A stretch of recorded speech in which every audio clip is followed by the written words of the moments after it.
Hello, welcome to madly Rockerz blog channel. পুজো শুরু হয়ে গেছে অবশেষে এবং আমরা এখন যাচ্ছি ঠাকুর আনতে। আজকে পঞ্চমী, আমাদের বাড়িতে পঞ্চমীর দিনই ঠাকুর আসে। আপনারা সবাই তৈরি তো আগামী 5 দিন আমাদের সাথে আমাদের বাড়ির পুজো দেখার জন্য?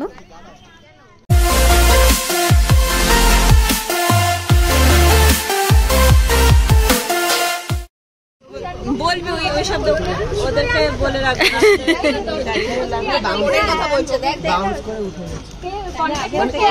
সত্যি আনবা বলছে, সত্যি কুরকুরি। হ্যাঁ, সব ফেলে দে সব। আমরা একটা ইয়ে তো তুলেছি।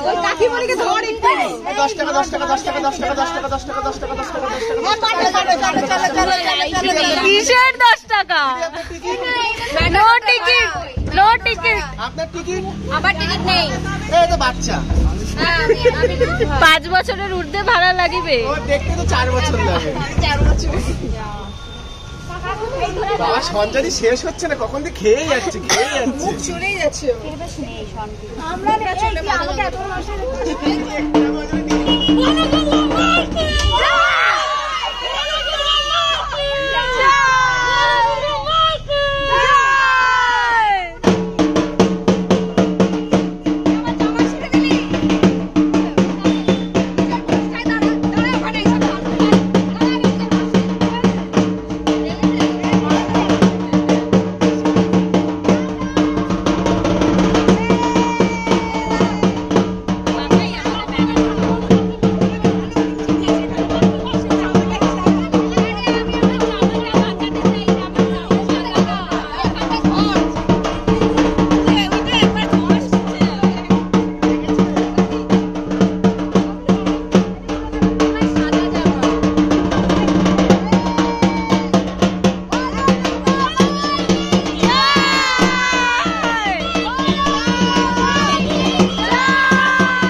না গো, দেখো এটা এত গাড়িতে তুলছে তাও কিছু নেই।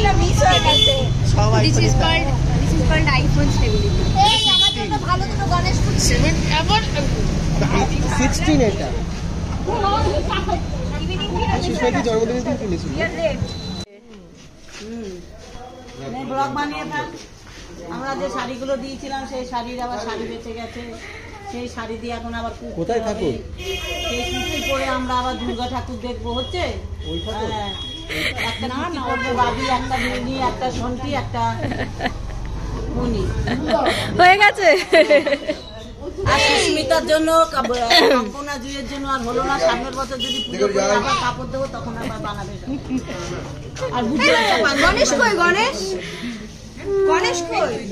ওই যে ব্লগ বানাচ্ছে ভাবি। গণেশ কই? গণেশ এত বড়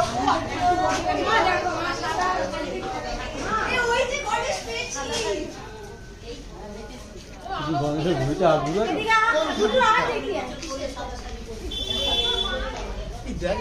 সুন্দর।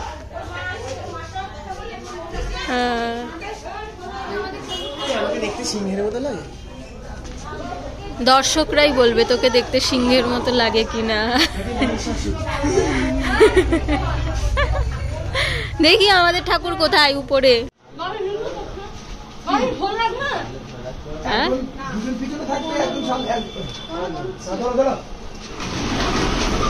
নিচে নেমে গেলে হয়ে যেত, কিন্তু দেরি হবে।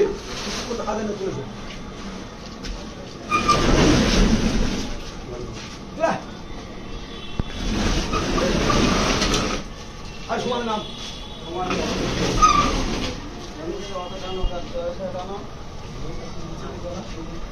মুখ্য কাজ শিখে তো খানের বাড়ি মেরে।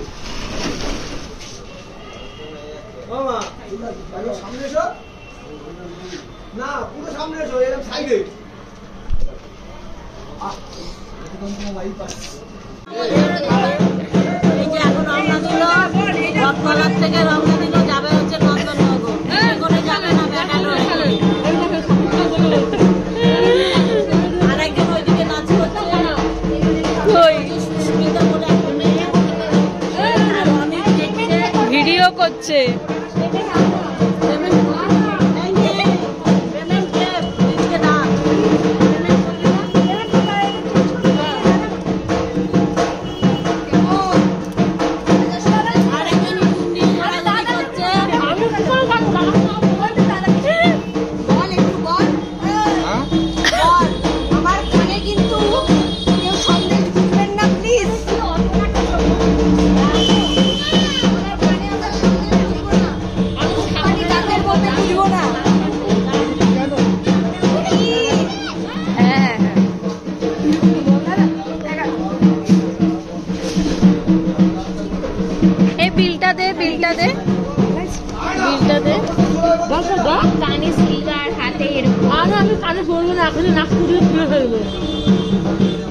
ঠাকুর ম্যাটাডোরে তোলা হয়ে গেছে এবং আমি যেহেতু ঠাকুরের পেছনে দাঁড়িয়েছি তাই জন্য সামনের ভিউটা আমি ঠিক মতো পাচ্ছি। আমাদের ইঁদুরটা ভালো দেওয়া হয়নি, রং চটা ছিল, তাই জন্য আর একটা ইঁদুর নেওয়া হয়, কিন্তু সেটার রংটা আবার এতটাই ডার্ক যে মনে হচ্ছিল না সেটা ইঁদুর, মনে হচ্ছিল খ্যাকশিয়াল। উপর থেকে নামাতে গিয়ে গণেশের হাতটাও একটু রং চটে গেছে, যেটা আমাদের প্রতি বছর হয়েই থাকে, কিছু না কিছু হয় গণেশ নয় কার্তিকের হাতে। বৃষ্টির জন্য এবার আমরা নাচতে নাচতে বাড়ি ফিরিনি, কারণ কখন বৃষ্টি নেমে যাবে, ঠান্ডা হাওয়া দিচ্ছিল খুব। বাড়ির সামনে এসে আমরা সবাই নাচ করেছি।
ষষ্ঠীর যে বেল পুজো হয় সেটাও আজকেই ছিল, তাই জন্য ঠাকুর আনার সাথে সাথেই আমরা দেখি যে ঠাকুরমশাই এসে বসে আছেন এবং আমরা আসার সাথে সাথে তিনিও ষষ্ঠীর পুজো শুরু করে দেন।